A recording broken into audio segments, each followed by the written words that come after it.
Hi hello ನಮಸ್ಕಾರ welcome to my YouTube channel Bhagya Siddesh log. ಎಲ್ಲರೂ ಹೇಗಿದ್ದೀರಾ, ಚೆನ್ನಾಗಿದ್ದೀರಾ ಅಂತ ಅಂದ್ಕೊಂಡಿದ್ದೀನಿ.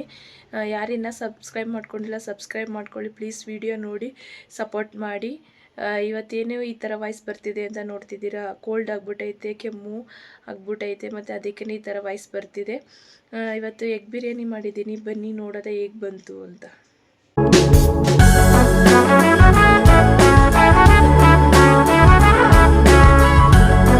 ಎಲ್ಲ ಐಟಮ್ಸ್ ಬೇಕು ಅಂತ ನೋಡೋದ ಬನ್ನಿ.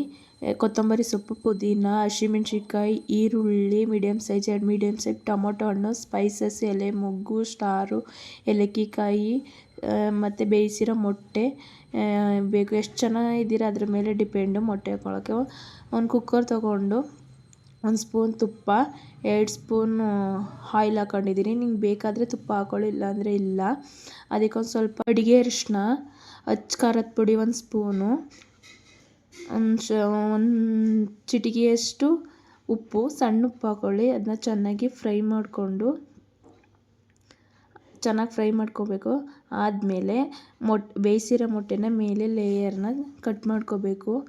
ಅಂದರೆ ಪೂರ್ತಿ ಇಲ್ಲ, ಜಸ್ಟ್ ಮೇಲೆ ಲೇಯರ್ ಮಾತ್ರ ಮಸಾಲೆ ಹಿಡಿಯೋಂಗೆ ಕಟ್ ಮಾಡಿಕೊಂಡು ನಾವು ಎಣ್ಣೆ ಮತ್ತು ಅಚ್ಚ ಖಾರದ ಪುಡಿ, ಅರಿಶಿನ ಹಾಕೊಂಡು ಫ್ರೈ ಮಾಡ್ಕೊಂಡಿರೋದಕ್ಕೆ ಚೆನ್ನಾಗಿ ಎಣ್ಣೆಲಿ ಅದನ್ನ ಮೊಟ್ಟೆನ ಚೆನ್ನಾಗಿ ಹುರ್ಕೊಬೇಕು. ಫಸ್ಟು ಚೆನ್ನಾಗಿ ಹುರ್ಕೊಂಡು ಮಸಾಲೆ ಚೆನ್ನಾಗಿ ಹಿಡಿಯೋಂಗೆ ಸಿಂಪಲಾಗಿ ಜಾಸ್ತಿ ಏನು ಬೇಡ, ಮೀಡಿಯಮ್ ಉರಿಲಿ ಚೆನ್ನಾಗಿ ಫ್ರೈ ಮಾಡ್ಕೋಬೇಕು ಮೊಟ್ಟೆನ. ಅದು ಚೆನ್ನಾಗಿ ಮೊಟ್ಟೆ ಫ್ರೈ ಆದಮೇಲೆ ಒಂದು ಪ್ಲೇಟ್ಗೆ ಹಾಕಿ ಮಡಿಕೋಬೇಕು. ನಾನು ಅದೇ ಕುಕ್ಕರಲ್ಲಿ ಅದೇ ಎಣ್ಣೆಯಲ್ಲಿ ಕಂಟಿನ್ಯೂ ಮಾಡ್ತಿದ್ದೀನಿ. ನಾನು ಆ ಕುಕ್ಕರ್ಗೆ ಇನ್ನೂ 2 ಸ್ಪೂನು ಆಯಿಲ್ ಹಾಕ್ಕೊಂಡು ಚೆನ್ನಾಗಿ ಇನ್ನೊಂದು ಸ್ವಲ್ಪ ಕಾಯಿಸ್ಕೋಬೇಕು. ಚೆನ್ನಾಗಿ ಕಾದಾದಮೇಲೆ ಸ್ಪೈಸಸ್ಗಳು ಹಾಕೋಬೇಕು. ನಾವು ಏನೇನು ಸ್ಪೈಸಸ್ ಮಾಡಿಕೊಂಡಿದ್ದೀನಿ ಅದನ್ನು ಚಕ್ಕೆ, ಏಲಕ್ಕಿ, ಲವಂಗ, ಎಲೆ, ಕಸೂರಿ ಮೇಥಿ ಎಲ್ಲನೂ ಹಾಕ್ಕೊಂಡು ಚೆನ್ನಾಗಿ ಎಣ್ಣೆಲಿ ಫ್ರೈ ಮಾಡ್ಕೋಬೇಕು. ಚೆನ್ನಾಗಿ ಕಾಯಿಸ್ಬಿಟ್ಟು ಎಣ್ಣೆನ ಇನ್ನೊಂದು ಸ್ವಲ್ಪ ಹಾಕಿರ್ತೀವಲ್ಲ ಆಯಿಲು, ಅದನ್ನು ಚೆನ್ನಾಗಿ ಕಾಯಿಸ್ಕೊಂಡು ಸ್ಪೈಸಸ್ಗಳೆಲ್ಲನೂ ಚೆನ್ನಾಗಿ ಫ್ರೈ ಮಾಡ್ಕೋಬೇಕು ಎಣ್ಣೆಲಿ. ಎಲ್ಲ ಚೆನ್ನಾಗಿ ಫ್ರೈ ಆದಮೇಲೆ ನಾನು ಸೋಂಪುಕಾಳು ಮತ್ತು ಎಲೆ ಮಿಕ್ಸ್ ಮಾಡಿಬಿಟ್ಟಿದ್ದೆ, ಹಂಗಾಗಿ ಹಾಕೋತಾ ಇದ್ದೀನಿ. ಎಲೆ ಮತ್ತು ಸೋಂಪುಕಾಳು ಹಾಕ್ಕೊಂಡು ಚೆನ್ನಾಗಿ ಫ್ರೈ ಮಾಡ್ಕೋಬೇಕು. ಅದು ಎಲ್ಲ ಚೆನ್ನಾಗಿ ಸ್ಪೈಸಸ್ಗಳೆಲ್ಲ ಫ್ರೈ ಆದಮೇಲೆ 2 ಮೀಡಿಯಮ್ ಸೈಜ್ ಈರುಳ್ಳಿ ಕಟ್ ಮಡಿಕೊಂಡಿದ್ನಲ್ಲ ಅದನ್ನು ಹಾಕೋತಿದ್ದೀನಿ. ಆ ಈರುಳ್ಳಿ ಹಾಕ್ಕೊಂಡು ಚೆನ್ನಾಗಿ ಫ್ರೈ ಆಗಬೇಕು. ಬ್ರೌನ್ ಕಲರ್ ಬರೋ ಹಾಗೆ ಚೆನ್ನಾಗಿ ಈರುಳ್ಳಿನ ಚೆನ್ನಾಗಿ ಫ್ರೈ ಮಾಡ್ಕೋಬೇಕು. ನಾವು ಈರುಳ್ಳಿ ಹೆಂಗೆ ಫ್ರೈ ಮಾಡ್ಕೋತೀವಿ ಅದ್ರ ಮೇಲೆ ಟೇಸ್ಟ್ ಚೆನ್ನಾಗಿ ಬರುತ್ತೆ.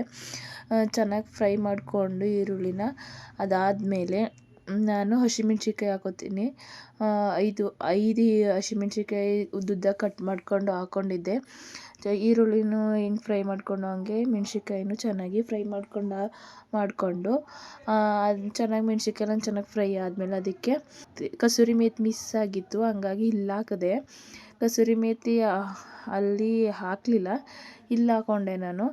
ಹಸಿಮೆಣ್ಸಿನ್ಕಾಯಿ ಮತ್ತು ಈರುಳ್ಳಿ ಎಲ್ಲ ಆದಮೇಲೆ ಕಸೂರಿ ಮೇಥಿ ಹಾಕ್ಕೊಂಡು ಚೆನ್ನಾಗಿ ಫ್ರೈ ಮಾಡಿಕೊಂಡು, ಅದು ಚೆನ್ನಾಗಿ ಫ್ರೈ ಆದಮೇಲೆ ಶುಂಠಿ ಬೆಳ್ಳುಳ್ಳಿ ಪೇಸ್ಟು 2 ಸ್ಪೂನ್ ಶುಂಠಿ ಬೆಳ್ಳುಳ್ಳಿ ಪೇಸ್ಟ್ ಹಾಕೋತೀನಿ. ಹಾಕೊಂಡಾದ್ಮೇಲೆ ಚೆನ್ನಾಗಿ ಹಸಿ ವಾಸನೆ ಹೋಗುವವರೆಗೂ ಚೆನ್ನಾಗಿ ಶುಂಠಿ ಬೆಳ್ಳುಳ್ಳಿ ಪೇಸ್ಟನ್ನ ಚೆನ್ನಾಗಿ ಫ್ರೈ ಮಾಡ್ಕೋಬೇಕು. ಅದು ಸ್ಮೆಲ್ ಹಸಿ ವಾಸನೆ ಹೋಗೋವರೆಗೂ ಚೆನ್ನಾಗಿ ಫ್ರೈ ಮಾಡಿಕೊಂಡು ಶುಂಠಿ ಬೆಳ್ಳುಳ್ಳಿ ಪೇಸ್ಟ್ ಆದಮೇಲೆ 2 ಮೀಡಿಯಮ್ ಸೈಜ್ ಟೊಮೊಟೊ ಹಣ್ಣು ಅದನ್ನು ಹಾಕ್ಕೊಂಡು ಚೆನ್ನಾಗಿ ಫ್ರೈ ಮಾಡ್ಕೋತೀನಿ. ಟೊಮೊಟೊ ಹಣ್ಣು ಚೆನ್ನಾಗಿ ಫ್ರೈ ಆದಮೇಲೆ ಅದಕ್ಕೆ ಕೊತ್ತಂಬರಿ ಮತ್ತು ಪುದೀನ ಹಾಕ್ಕೊಂಡು ಚೆನ್ನಾಗಿ ಸೊಪ್ಪೊಂದು ಹಸಿ ವಾಸನೆ ಹೋಗೋವರೆಗೂ ಚೆನ್ನಾಗಿ ಫ್ರೈ ಮಾಡ್ಕೋಬೇಕು. ಪುದೀನ ಮತ್ತು ಕೊತ್ತಂಬರಿ ಸೊಪ್ಪು ಇವಾಗಲೇ ಹಾಕ್ತೀನಿ. ಮತ್ತು ಅದು ಒಗ್ಗರಣೆ ಎಲ್ಲ ಆದಮೇಲೆ ನೀರು ಹಾಕ್ತೀವಲ್ಲ ಆವಾಗೊಂದು ಸ್ವಲ್ಪ ಹಾಕ್ತೀನಿ. ಇವಾಗ ಪುದೀನ ಮತ್ತು ಕೊತ್ತಂಬರಿ ಸೊಪ್ಪು ಹಾಕ್ಕೊಂಡು ಚೆನ್ನಾಗಿ ಹಸಿ ವಾಸನೆ ಹೋಗೋವರೆಗೂ ಚೆನ್ನಾಗಿ ಫ್ರೈ ಮಾಡಿಕೊಂಡು ಅದು ಎಣ್ಣೆ ಬಿಡಬೇಕು. ಅದು ಫ್ರೈ ಆಗಿ ಎಣ್ಣೆ ಬಿಡೋವರೆಗೂ ಚೆನ್ನಾಗಿ ನಾನು ಹಾಗೇ ಮಾಡೋದು. ಚೆನ್ನಾಗಿ ಫ್ರೈ ಆಗೋವರೆಗೂ ಉರಿತಾ ಇರ್ತೀನಿ. ಅದು ಎಣ್ಣೆ ಬಿಡಬೇಕು ಸೈಡಲ್ಲೆಲ್ಲ, ಆ ಥರ ಫ್ರೈ ಆಗಿರಬೇಕು ನೋಡಿ. ಈ ಥರ ಹಿಂಗಿರಬೇಕು, ಎಣ್ಣೆ ಎಲ್ಲ ಬಿಡಬೇಕು. ಆದಮೇಲೆ 2 ತಪ್ಪಿದ್ರೆ 3 ಸ್ಪೂನು ಮೊಸರು ಹಾಕ್ಕೊಂಡು ಚೆನ್ನಾಗಿ ಇವಾಗ ಫ್ರೈ ಮಾಡ್ಕೋಬೇಕು. ಮೊಸರನ್ನು ಚೆನ್ನಾಗಿ ಫ್ರೈ ಮಾಡಿಕೊಂಡು ಎಲ್ಲ ಆದಮೇಲೆ ಮೊಸರನ್ನ ಚೆನ್ನಾಗಿ ಅದ್ರದ್ದು ಸ್ಮೆಲ್ ಹೋಗೋವರೆಗೂ ಚೆನ್ನಾಗಿ ಫ್ರೈ ಮಾಡ್ಕೋತಾ ಇರಬೇಕು.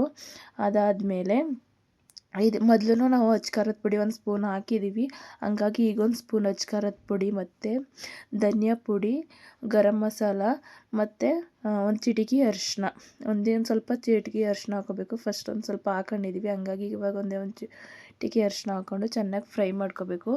ಅದನ್ನು ಎಣ್ಣೆ ಚೆನ್ನಾಗಿ ಫ್ರೈ ಮಾಡಿಕೊಂಡು ಅದೇ ಎಣ್ಣೆ ಬಿಡಬೇಕು. ಮಸಾಲೆ ಎಲ್ಲ ಚೆನ್ನಾಗಿ ಫ್ರೈ ಆಗಿ ಅದೇ ಎಣ್ಣೆ ಬಿಡಬೇಕು. ಅಲ್ಲಿವರೆಗೂ ಚೆನ್ನಾಗಿ ಫ್ರೈ ಮಾಡ್ಕೊತಾನೆ ಇರಬೇಕು, ಆವಾಗ ಟೇಸ್ಟ್ ಚೆನ್ನಾಗಿ ಬರುತ್ತೆ. ನಾನು ಅದೇ ಥರ ಮಾಡಿದ್ದು.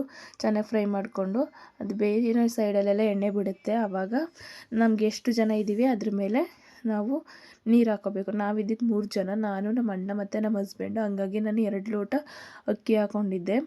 ಒಂದು 10 ನಿಮಿಷ ನೆನೆಸಿ ಮಡಗಿರಿ, ಆಗ ಚೆನ್ನಾಗಿ ಅನ್ನ ಎಲ್ಲ ಚೆನ್ನಾಗಿ ಬರುತ್ತೆ ಉದುದ್ರಾಗಿ. ನಾನು 4 ಲೋಟ ನೀರು ಹಾಕ್ಕೊಂಡಿದ್ದೆ. ಲೋಟ ಅಕ್ಕಿಗೆ 4 ಲೋಟ ನೀರು ಹಾಕ್ಕೊಂಡ್ರೆ ಅದು ಕರೆಕ್ಟಾಗಿ ಅನ್ನ ರೆಡಿ ಆಗುತ್ತೆ. ತುಂಬ ಚೆನ್ನಾಗಿ ಬಂದಿತ್ತು, ಟೇಸ್ಟ್ ಮಾತ್ರ ಸಖತ್ತಾಗಿ ಬಂದಿತ್ತು. ನಾನು ಜಾಸ್ತಿ ಯೂಸ್ ಮಾಡೋದು ಹಳ್ಳುಪ್ಪು, ಸಣ್ಣುಪ್ಪು ಜಾಸ್ತಿ ಯೂಸ್ ಮಾಡಲ್ಲ.